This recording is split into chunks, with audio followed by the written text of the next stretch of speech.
Hey Stillhearts, how y'all doing? This is Jada Lynn. Welcome to In the Raw. This is a channel where we sit and discuss narcissism, what it sounds like, what it looks like, what is up close and personal in your face.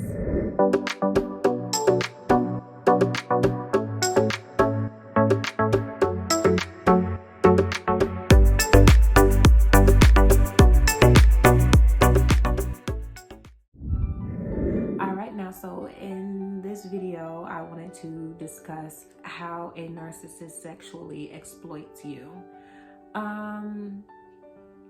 They harass you. They make you feel guilty. They shame you. They guilt trip you because you may not want to do what it is that they want you to do. They may want you to do things like having sexual relations like in a public area where you could end up getting caught.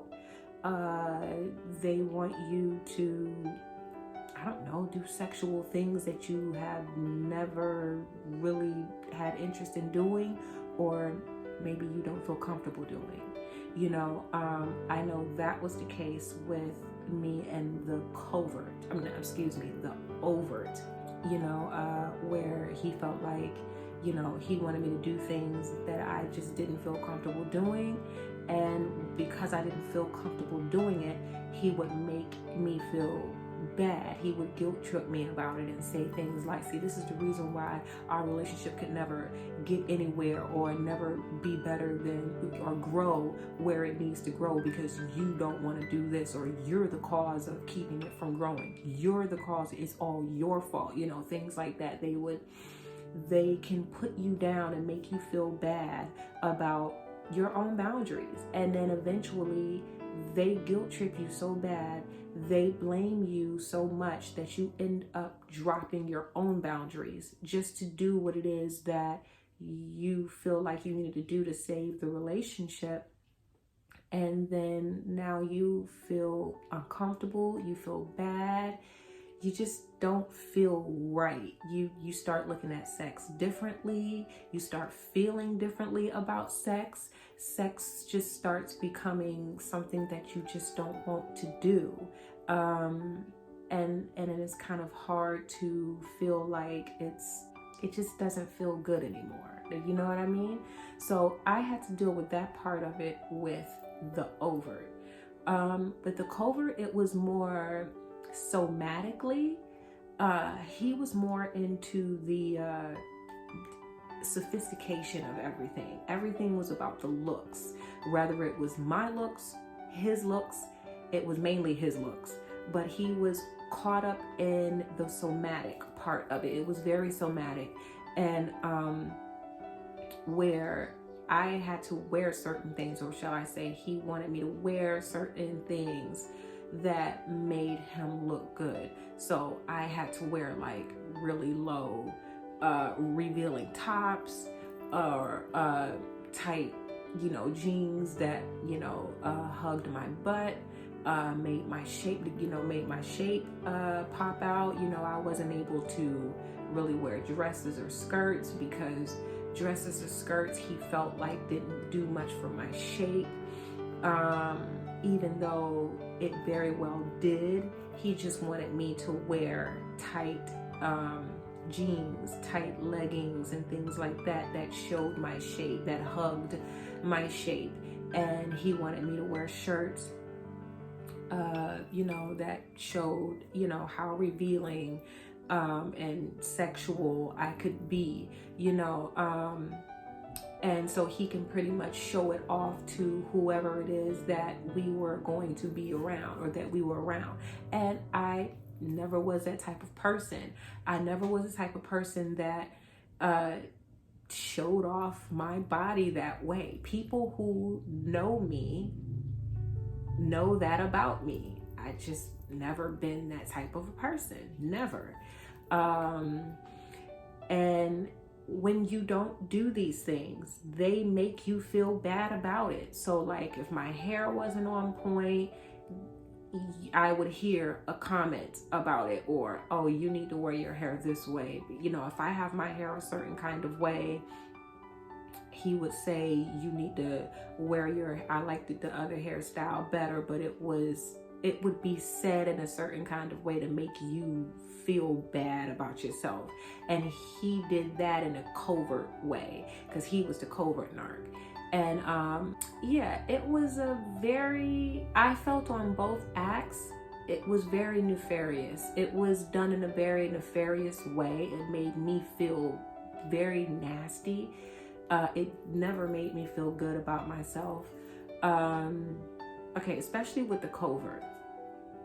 Because it was so somatic with the covert, whenever I wear a certain outfit and I have my heels on, like my wedges and things like that, and whenever we walk in, you would hear him off to the side, you know, slapping five, they doing all of that. And then you would hear things like, yo, that's your girl, man. Yo, man, that's you. All right, man.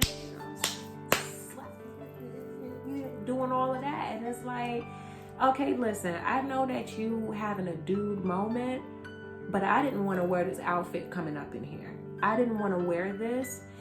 And now I'm just feeling bad. Like, do you hear what I'm saying? I'm feeling self-cautious, and now I'm feeling pissed off because now I'm feeding your ego somehow. Do you hear what I'm saying? And I didn't like that, because I'm not that type of person. I've never been the type of person to just go showing off and doing things. I'm the type of person, I'm the one that usually sits in the corner and I watch the festivities going on, and somebody has to pull me out of the corner and be like, girl, you better come on and dance with me. You better come on. I was one of those ones that just sat and watched. Yeah, I would get up and dance, but 9 times out of 10, if you saw me dancing, it was because somebody was like, girl, you better come on here and just dance. Why you just sitting there, just sitting in this corner? You better come on and dance, girl. And it would be like that. So I was the one where I was just sitting and just chilling. I didn't want to be made an example of, like, look at what I have hanging off on my arm. I didn't care about that. I never really cared about that. So I just wanted to come in here and just bring to your attention how they can sexually exploit you. You have to understand, nobody cares. They don't care about what it is that you like, what it is what you don't like. They only care about what it is that they like, what they want, and they care about you giving them what they want. If you don't want to have sex with them, and they want to have sex with you. Like, one of the things that I dealt with the overt was, if I voiced to him that it was something that I did not want to do, and after he made me feel guilty and bad and mentally beat me up about me having boundaries because I don't want to do X, Y, and Z, and now I'm expected to just sit there and perform my wifely duties are you getting where I'm coming from? You just feel wronged. It doesn't feel like sex anymore. It doesn't feel good anymore because you're being made to do something. Check out my video about setting boundaries with a narcissist. Check it out. If you're being forced to do something that you don't like doing sexually, it's not sex anymore. It's just not. You're not having a sexual relationship, okay? And yes, you can be sexually assaulted, sexually abused in relationships, okay? So don't think that you can't be raped in a relationship. Yes, you can. Yes, you can. Okay? So if somebody is making you feel uncomfortable because you said, oh, I don't feel comfortable doing this, but yet, and then they turn around and they make you feel bad. Well, you know what? You're the reason why our relationship is the way that it is. You're the reason why I'm always out hanging out with my peoples all the time and da-da-da-da-da. When I was with the covert would say, like, okay, I told y'all in other previous videos where I just felt uncomfortable, not uncomfortable, it would be so late at night where I just was, we would get home at like freaking 2-3 o'clock in the morning. I'm tired.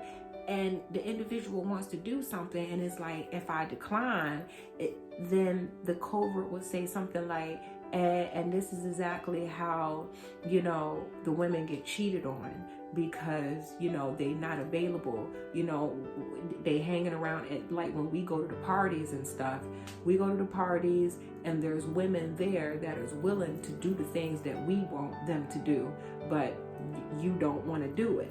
And I'm sitting here looking like, are you kidding me? Are you threatening to cheat on me? It's things like that. They will use cheating. They will say whatever they have to say to get what they want. And after they get done making you feel bad like that, they expect you to perform your wifely duties and do a good job at it too. Do you hear what I'm saying? This is just what it's about, y'all. This is what it's about. Open your eyes. You don't have to fall for that. You don't have to deal with that. If they having sexual issues like that, you can carry that on and go on about your own business. Okay? Go on about your own business. As far as I'm concerned, a lot of them like to masturbate anyway. Leave them to it. Let them have fun masturbating by themselves. All right? I just wanted to come in and tell y'all what it was like, what it feels like to be sexually exploited by covert and an overt. All right? I will catch y'all in the next video. See you later.